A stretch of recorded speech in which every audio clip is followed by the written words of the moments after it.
लो भाई, अब यह बैल नहीं बैठेगा।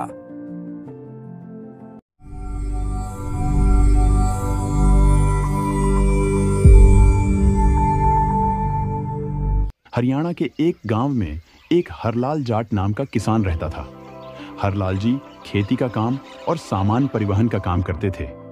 हरलाल जी बहुत धार्मिक प्रवृत्ति के व्यक्ति थे। गांव में आने वाले संत महंतों का बहुत आदर करते थे। एक बार उस गांव में एक संत आए हुए थे। गांव में 2-3 दिन रुकने आए और सत्संग कर रहे थे।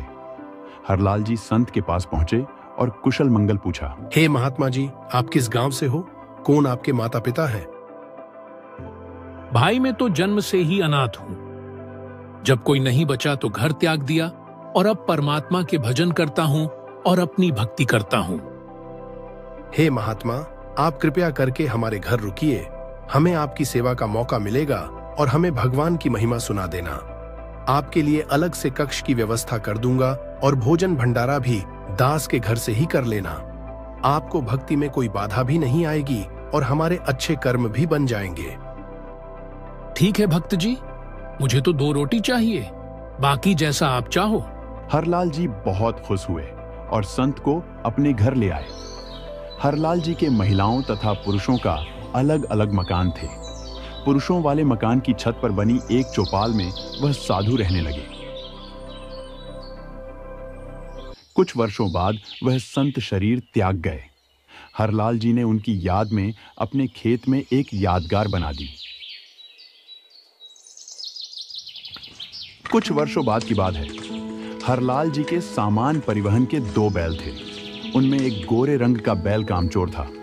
सामान परिवहन के दौरान वह रास्ते में बैठ जाता था। हरलाल जी उसे बड़ी मुश्किल से लठ मारकर उठाते थे। वह उठता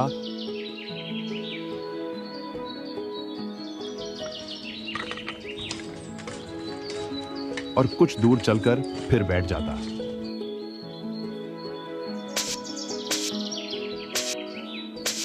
हरलाल जी उस बैल से बहुत परेशान थे। एक दिन हरलाल जी उस बैल से सामान उतारकर सुबह सुबह वापस आ रहे थे। उनके रास्ते में छुड़ानी गांव पड़ता था, जहां संत गरीब दास जी आए हुए थे। वह बैल छुड़ानी गांव में आकर बैठ गया। हरलाल जी उसे उठाने के लिए लठ मारने लगे। पास ही एक कुएं पर संत गरीब दास जी स्नान कर रहे थे। क्या हुआ भाई, गऊ का जाया है, इसे इतना क्यों पीट रहे हो? क्या बताऊं भाई, इसने मेरा खून सुखा दिया। थोड़ी दूर चलता है और फिर बैठ जाता है। ऐसे मार मार कर उठाना पड़ता है।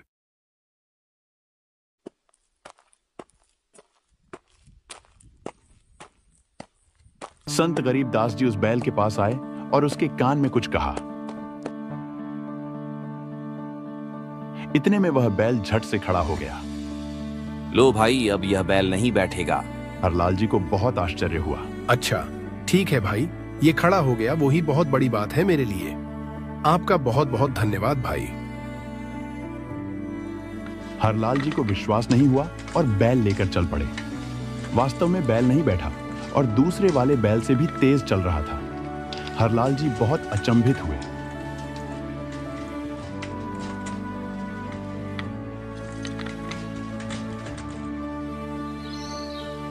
अरे वाह, उस व्यक्ति में तो बड़ी करामात लगती है। लेकिन वह कौन था? न मैंने उसे नाम पूछा और न ही उसका पता। वह है तो कोई सिद्ध पुरुष ही। हरलाल जी को बड़ा पछतावा भी हो रहा था और उस व्यक्ति से वापस मिलने की सोचने लगे। एक काम करता हूं, कल उसी समय वापस जाऊंगा।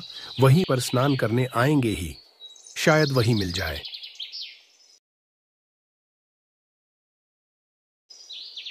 अगले दिन हरलाल जी उसी समय उस कुएं पर पहुंचे। क्या हुआ भक्त हरलाल, बैल के बारे में पूछने आए हो क्या? क्या आपसे क्या छुपा है महात्मा जी? मैं जानने तो वही आया हूं, लेकिन आप साधारण व्यक्ति नहीं हैं।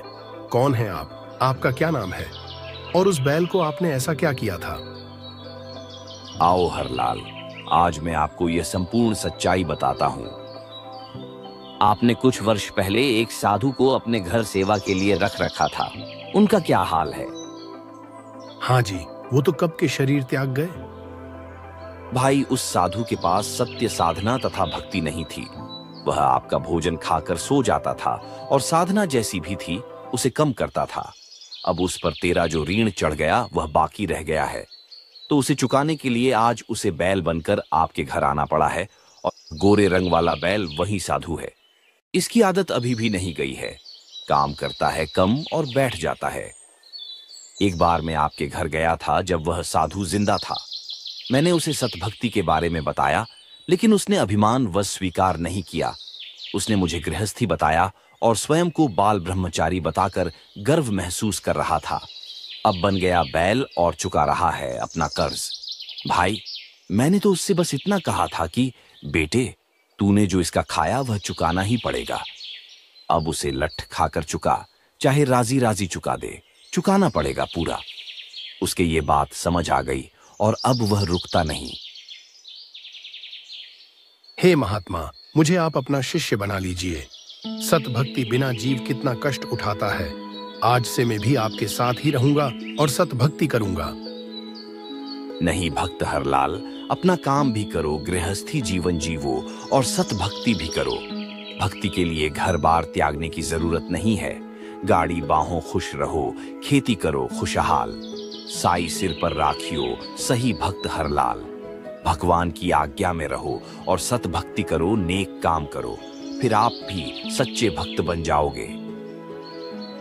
हरलाल जी बहुत खुश हुए और संत गरीब दास जी से नाम दीक्षा ग्रहण की। हरलाल जी ने अपने पूरे परिवार को भी संत गरीब दास जी से नाम दीक्षा दिलाई और सतभक्ति की।